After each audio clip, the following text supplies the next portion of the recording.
Hello CUET aspirants, how are you all. मैं आप सबका स्वागत करती हूँ एग्ज़ाम फैक्टर पे। आज हम डिस्कस करने वाले हैं all India test series geography का मॉक 10। आई होप आप सबने इस मॉक को अटेम्प्ट किया होगा एंड आपके रिजल्ट्स बहुत अच्छे होंगे। मैं हूँ आपकी ज्योग्राफी की teacher Pooja Preeti. So let's begin the session. Okay, तो पहला क्वेश्चन है, what percentage of passenger traffic is carried by roads every year in India. ठीक है, तो इंडिया में जो है रोड्स पे कितना परसेंटेज जो है पैसेंजर ट्रैफिक कैरी किया जाता है। Approximately 85% of passenger traffic and 70% of freight traffic movement in India is attributed to the road transport. तो हमारा करेक्ट आंसर हो जाएगा 85%। ओके, ऐसे डेटा बेस्ड क्वेश्चन ना बहुत ज़्यादा ज्योग्राफी में जो है प्रीवियस एनालिसिस में हमें पता चला है कि पूछा जाता है। ठीक है, तो ऐसे जो भी आपको लगता है ना कि डेटा इंपॉर्टेंट है, आप उसको एक दो बार ज़रूर रिवीजन कर लीजिएगा। आगे बढ़ते हैं। The canal constructed across the Panama isthmus connects the Atlantic ocean in the east to the Pacific ocean in the west. It shortens the distance between New York and San Francisco by how many kilometres. So the answer is approximately 13,000 kilometers. So the canal constructed across Panama Isthmus serves as a crucial link between Atlantic Ocean in the east and Pacific Ocean in the west. It plays a significant role in maritime transportation and global trade. The canals effectively shortened the distance between New York and Atlantic coast and San Francisco on the Pacific coast by approximately 13,000 kilometers when traveling by sea. ठीक है, तो यहाँ पे कनाल वाला जो सब topic है उसकी बात हो रही है, राइट। तो ये जो कनाल है जिसको पनामा इस्थमस के ऊपर जो है कंस्ट्रक्ट करा गया है, ये 13,000 किलोमीटर्स जो है वो डिस्टेंस बचा देती है बिटवीन कहाँ से, New York on the Atlantic coast to San Francisco on the Pacific coast. Okay, आगे बढ़ते हैं। मैच द फॉलोइंग करना है आपको। Match the following negative impacts of animal based industries given in the column 1 with their industries in column 2। ठीक है, तो आपको मैच करना है यहाँ पे। कॉलम 1 है a major source of water pollution due to chemicals used in tanning process. ठीक है, तो ये पढ़ के आपको समझ जाना चाहिए, टैनिंग प्रोसेस की बात हो रही है, बहुत ज़्यादा वाटर पॉल्यूशन की बात हो रही है, तो कौन सी इंडस्ट्री जो है इसके लिए रिस्पॉन्सिबल है। उसके बाद है can contribute to over grazing and soil erosion in some areas. कुछ एरियाज में जो है ओवर ग्रेजिंग और सॉइल इरोजन कॉज कर सकता है। Then we has contributed to decline of elephant population in many region. Significant environmental pollution including air, water and land pollution. तो आपको इसको मैच करना है, तो देख लेते हैं यहाँ पे। The ivory industry involves the poaching of elephants for their tasks which has resulted in a significant decline in elephant populations in many regions. ठीक है, वुल इंडस्ट्री की जब हम बात करते हैं, involves raising large number of life stock which can contribute to over grazing and उससे ultimately क्या होगा, सॉइल इरोजन होगा। ठीक है, लेदर इंडस्ट्री की जब हम बात करते हैं तो वो टॉक्सिक केमिकल्स जो है टैनिंग प्रोसेस में यूज़ करती है, जो कि बहुत बड़ा जो है वाटर सोर्स का वाटर पॉल्यूशन का सोर्स है। आइवरी की अगर हम बात करते हैं, लेदर एंड वूल इंडस्ट्रीज, ये एसोसिएट होते हैं किसके साथ, एनवायरमेंटल पॉल्यूशन के साथ, राइट। तो हमारा करेक्ट आंसर क्या हो जाएगा, हमारा करेक्ट आंसर हो जाएगा D. Leather industry can contribute to overgrazing, wool industry decline of elephant population, ivory industry and collective environmental pollution these industries। Okay, आगे बढ़ते हैं। Germany, the United States, China, Japan and Russia are the nations with significant. इन सारे nations में जो है इनमें से कौन सा इंडस्ट्री बहुत ज़्यादा सिग्निफिकेंट है, ये आपको बताना है। Iron and steel industries have their firm hold in countries like Germany, USA, China, Japan and Russia. Production in crore tons of iron and steel industries in the top 5 countries of the world is given here. ठीक है, तो correct answer हमारा हो जाएगा सी। आगे बढ़ते हैं। Which of the following was one of the 4 towns in India that arose on the remains of in ancient town. तो इनमें से कौन सा वो 4 टाउन है जो एंशियंट टाउन के रिमेन्स पे बना है। तो जब हम बात कर रहे हैं, around 100 of the exact settlements date back to the medieval era. The majority of them arose as capitals of principalities and kingdoms. These are 4 settlements that grew from the remains of ancient cities. Delhi, Hyderabad, Jaipur, Lucknow, Agra and Nagpur are among the most important of such examples. ठीक है, तो हमारा correct answer हो जाएगा B, Lucknow. Which areas have the least connectivity by road in India, India में जो है road connectivity कहाँ पे सबसे ज़्यादा कम है? अर्बन एरियाज़ में, रॉन्ग, अर्बन एरियाज़ में तो कनेक्टिविटी अच्छी होगी। Rural and remote areas, coastal areas या फिर मेजर सिटीज़। सो रूरल और रिमोट एरियाज़ जो होते हैं ना, वहाँ पे थोड़ा कम कनेक्टिविटी होता है रोड से। We are still trying to be construct to give like more focus to the infrastructure, right. But अभी जो स्थिति है उसमें यही आंसर होगा हमारा B, rural and remote areas. यहाँ पे जो है road connectivity comparison to other areas थोड़ा कम है। Which city serves as an entry port for the Baltic region where goods are collected for export? ठीक है, तो जो है एंट्री पोर्ट की तरह कौन सा यहाँ पे काम करता है बाल्टिक रीजन में? सिंगापुर, रोटरडैम, कोपेनहेगन या फिर दुबई। तो an entry port is a collection center where goods from different countries are brought for export. In this context, Copenhagen serves as an entry port for the Baltic region. तो हमारा सही answer हो जाएगा Copenhagen. What percentage of the world trade is generated by regional trade blocks today? Today the regional trade blocks generate 52% of the world trade. बहुत ही important question है, ऐसे question काफ़ी popular हैं CUET में, ठीक है। तो इन डेटास को आप अच्छे से पढ़ के रिवाइज करके जाना। Arrange the following in chronological order, ठीक है। यहाँ पे जो है कुछ सैटेलाइट्स के नाम दिए गए हैं उनके डेवलपमेंट स्टैब्लिशमेंट से रिलेटेड, और आपको इनको क्रोनोलॉजिकल ऑर्डर में अरेंज करना है। So the NRSC was established in 1975 to acquire, process and disseminate remote sensing data. उसके बाद आया था INSAT 1983 में, ठीक है।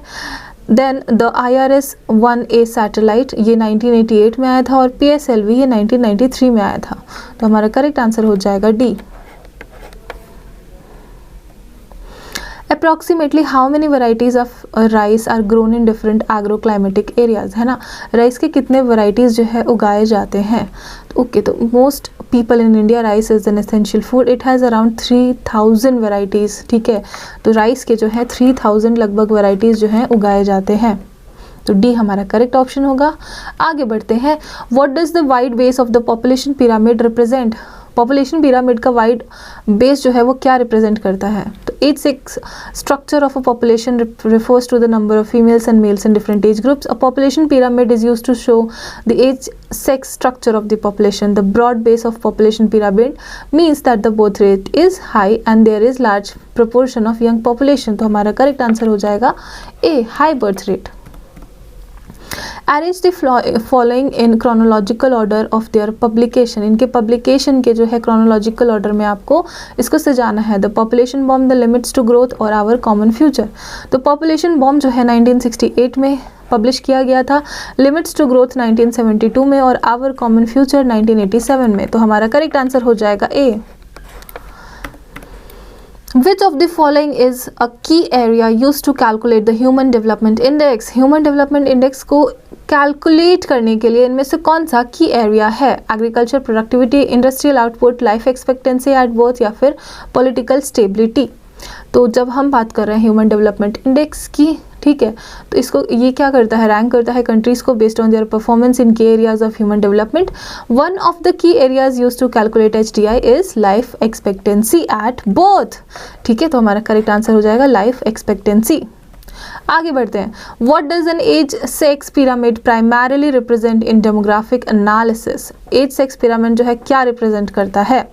तो एज सेक्स पिरामिड की जब हम बात करते हैं, it is also known as population pyramid, is a graphical representation that primarily depicts distribution of different age groups within a population. It typically consists of two bar graphs, one representing males and the other representing females, with age groups on the horizontal axis and population size or percentage on the vertical axis. The shape of the pyramid provides insights into the population's age structure and can help in analyzing demographic trends and characteristics. तो हमारा correct answer हो जाएगा B, the distribution of age groups within a population. ठीक है। The report Our Common Future was associated with. Our Common Future नामक जो report है वो इनमें से किससे एसोसिएटेड है? तो world commission for environment and development issued the Brundtland Report in 1987 titled Our Common Future, which defines sustainable development as development that meets the need for present without compromising the ability of future generation to meet their own needs, है ना, sustainable development. तो हमारा correct answer हो जाएगा बर्टलैंड report, जिसमें sustainable development की बात करी गई थी। ठीक है, आगे बढ़ते हैं। What distinguishes the general living area from the surrounding farms, barns and pastures in a clustered rural settlements? है ना, clustered rural settlements की जब हम बात करते हैं तो general living areas को बाकी surrounding से क्या चीज़ अलग करती है? Highly developed infrastructure, lack of streets, a physical और visual separations या फिर shared common spaces। तो हमारा करेक्ट आंसर है सी, a physical और visual separation, है ना। तो ऐसा कुछ वहाँ पे जो है आपको कंस्ट्रक्ट नहीं करना है। एक आप कह सकते हो अगर कुछ फिजिकल मतलब कोई वॉल वगैरह कर दिया है आपने कंस्ट्रक्ट, तो ठीक है, नहीं तो विजुअल सेपरेशन आपको देख करके पता चल जाएगा and then you can see it. So the compact or closely built up areas of houses that is separated from the surrounding farms, barns and pastures is the general living area in a clustered rural settlements. The boundaries of the settlements are aided by physical और visual separation। तो ऐसे जो questions आते हैं ना, इसमें कई बार आपको जो है प्रेजेंस ऑफ माइंड यूज़ करना पड़ेगा, है ना। कोई भी क्लस्टर्ड सेटलमेंट है और ये अगर जनरल एरिया है और इधर पूरे फार्म्स वगैरह, तो ये कैसे सेपरेटेड होगा? या तो यहाँ पे कोई दीवार बनी होगी या फिर यहाँ पे बस उन्होंने थोड़ा गैप छोड़ दिया होगा या फिर एवेन्यू बना दिया होगा, कुछ भी हो सकता है। ओके, आगे बढ़ते हैं। Which of the following is one of the important factors contributing to the population growth of cities? तो इनमें से जो है कौन सा वो फैक्टर है, सबसे इम्पॉर्टेंट फैक्टर है जो पॉपुलेशन ग्रोथ कॉज कर रहा है सिटीज़ में? तो वो है migration causes the population of a nation to be redistributed. One of the significant elements influencing the population expansion of cities is rural urban migration. तो हमारा करेक्ट आंसर हो जाएगा रूरल अर्बन माइग्रेशन। आगे बढ़ते हैं। Which of the organisations publishes the human development report? Human development report जो है इसको कौन पब्लिश करता है? तो इसको पब्लिश करता है the United Nations Development Programme. ठीक है, so this publishes human development report.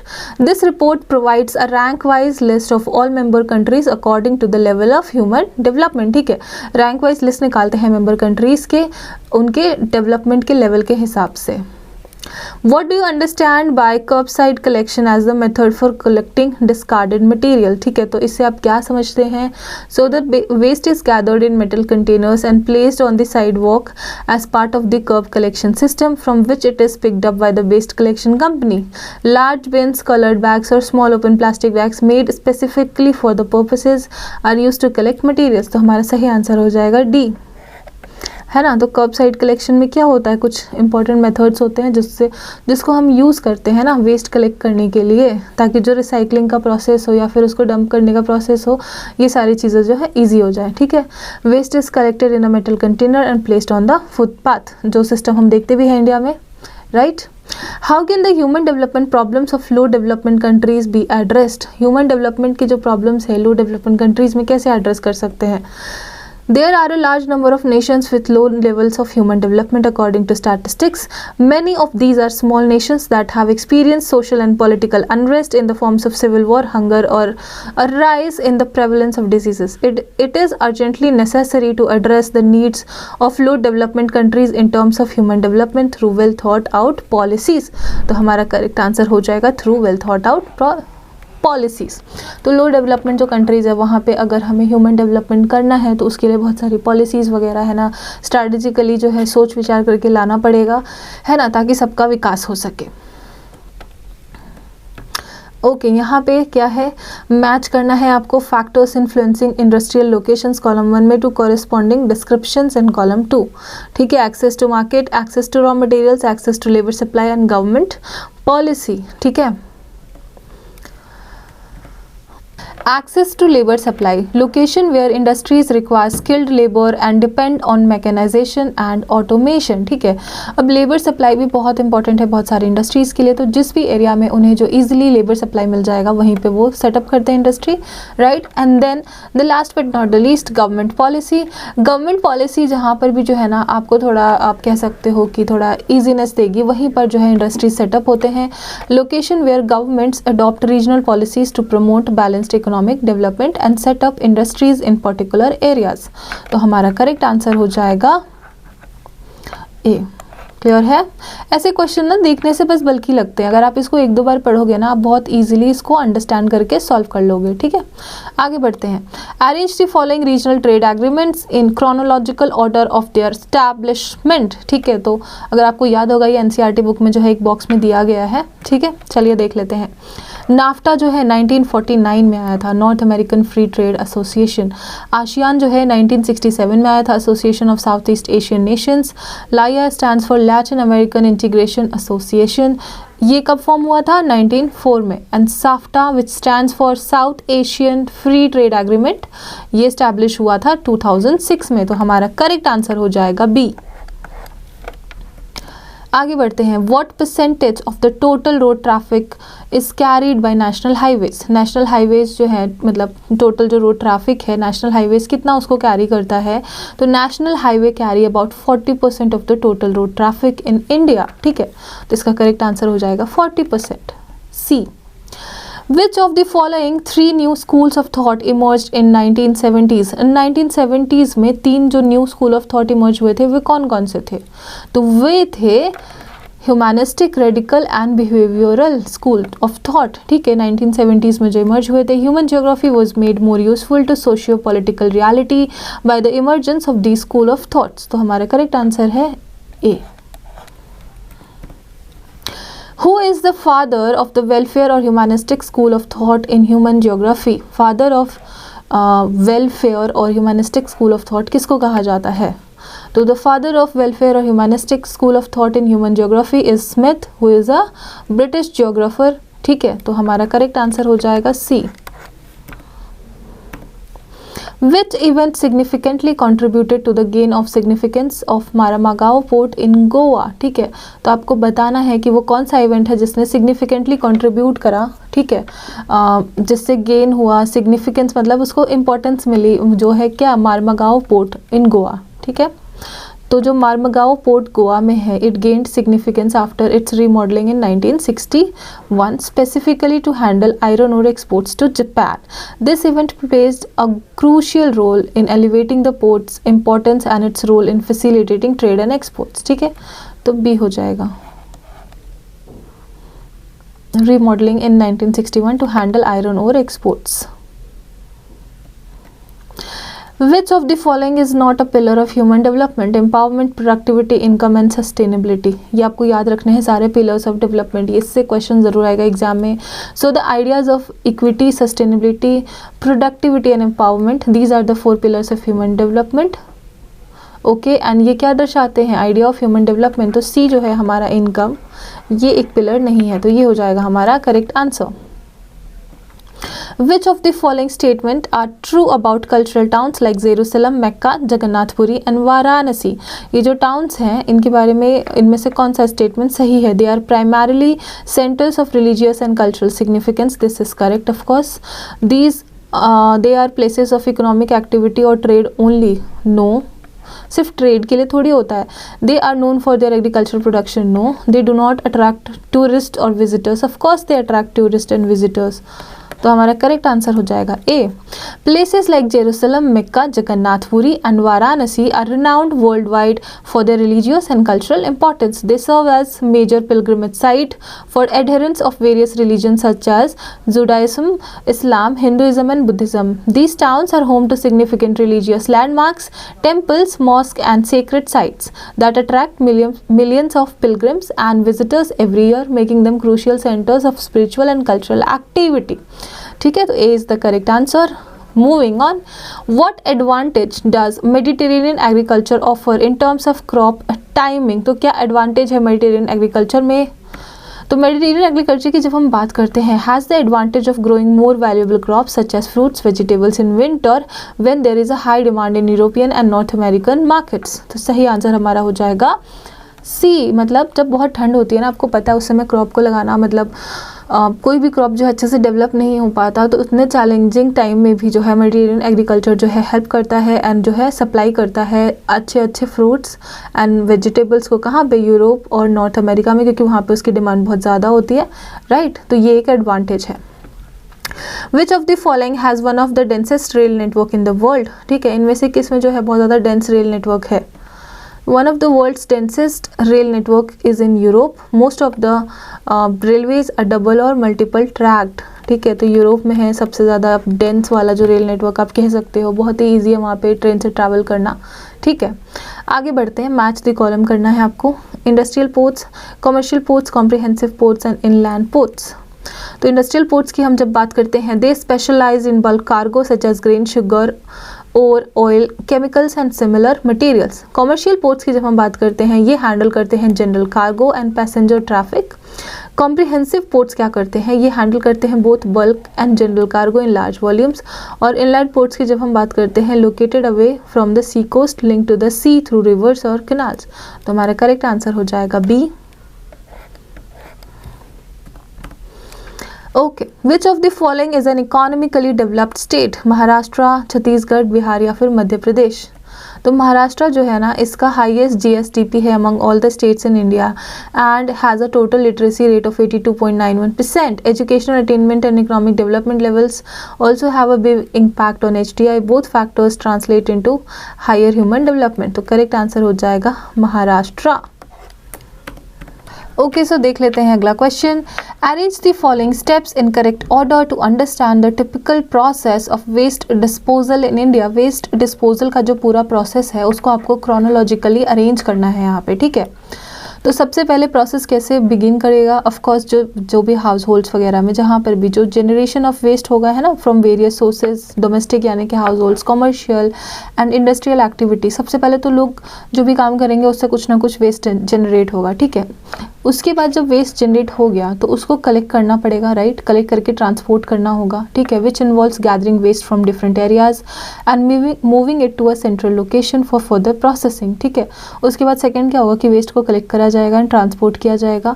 अगला स्टेप क्या हो जाएगा? रिसाइकलिंग के लिए जो चीज़ें हैं उसको रिसाइकलिंग में दे दो, जो ट्रीटमेंट उस वेस्ट का करना है वो कर दो। ठीक है, उसके बाद जो है लास्ट स्टेप क्या हो जाएगा? वेस्ट जो है जो रिसाइकल नहीं किया जा सकता उसको या ट्रीट नहीं किया जा सकता उसको जो है डिस्पोज कर दिया जाएगा लैंडफिल में, राइट? तो हमारा करेक्ट आंसर क्या हो जाएगा? हमारा करेक्ट आंसर हो जाएगा सी। क्लियर है? Very easy. ओके, सो यहाँ पर है एक असर्शन रीजन का क्वेश्चन। असर्शन है most of the iron and steel industries are located either near coal fields और near sources of iron ore. ठीक है, इसका रीजन बताया गया है an optimum location for the iron and steel industries is near raw material sources. क्यों? क्योंकि बहुत बल्कि होते हैं रॉ मटेरियल्स जो होते हैं, उनके बहुत हैवी वेट वाले होते हैं, उनको ट्रांसपोर्ट करना बहुत मुश्किल होता है। तो अगर वो वहीं पे रहेंगे जहाँ पे रॉ मटेरियल्स मिल रहे हैं तो वहीं पे स्टैब्लिश करेंगे अगर इंडस्ट्रीज़ को, तो इससे जो है बहुत सारा पैसा बचाया जा सकता है ट्रांसपोर्टेशन एंड मेंटेनेंस पे, राइट? तो सही आंसर है ए हमारा। ए और आर जो है दोनों ट्रू है और आर जो है करेक्ट एक्सप्लेन कर रहा है ए को। Iron and steel industries should be in close vicinity to sources of raw materials. Because of this most of the iron and steel production facilities are situated close either near coal fields like Bokaro Durgapur और iron ore deposits Bhadravati, Bhilai या फिर राउरकेला। ठीक है, तो correct answer हो जाएगा हमारा ए। आगे बढ़ते हैं। ऑफ द फॉलोइंग स्टेटमेंट्स जो करेक्ट क्लासिफिकेशन ऑफ इंडस्ट्रीज हैं based on raw materials used in them are. Statement 1, plant waste and animal waste goods serve as the raw materials for agro based industries. This is correct. Marine based industries utilize forest produce as raw materials. No. Mineral based industries are primary industries which use mineral ores as raw material. This is correct. Forest based industries use products from sea and oceans as raw materials. This is incorrect. ओके, तो जब हमने पढ़ लिया है mineral based industries mineral को use करेगा, है ना। एग्रो बेस्ड जो इंडस्ट्रीज़ हैं वो एग्रीकल्चर प्रोडक्शन प्लांट्स और एनिमल्स का जो होगा उसी पे बेस्ड होगा। And then there is marine based industries, है ना, जिसमें क्या होगा सी या फिर जो भी ओशन में मिलने वाला चीज़ें हैं उससे जो रॉ मटेरियल्स डिराइव होगा। And then we have enterprises based or forest based that are located in forest and use forest products as raw materials. ठीक है, तो C जो है हमारा करेक्ट आंसर हो जाएगा।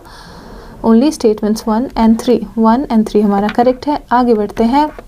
Arrange the following urban agglomeration in descending order on the basis of the population according to 2011 census. ठीक है, तो इसको आपको अरेंज करना है डिसेंडिंग ऑर्डर में। तो सबसे पहला है कोलकाता, इसका सबसे अभी हाईएस्ट पॉपुलेशन है 2011 सेंसस के according. Then is Bengaluru, Pune जो कि है थर्ड हाईएस्ट, एंड सूरत जबकि लोएस्ट होगा 2011 वाले सेंसस के अकॉर्डिंग। तो हमारा करेक्ट आंसर हो जाएगा ए।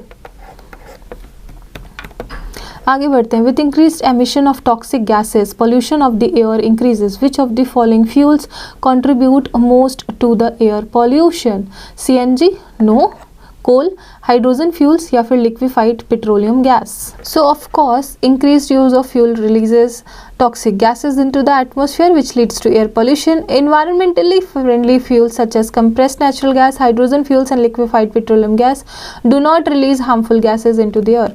But when coal is burned, toxic and carcinogenic substances are released into the air. तो हमारा करेक्ट आंसर हो जाएगा कोल. ठीक है, आगे बढ़ते हैं.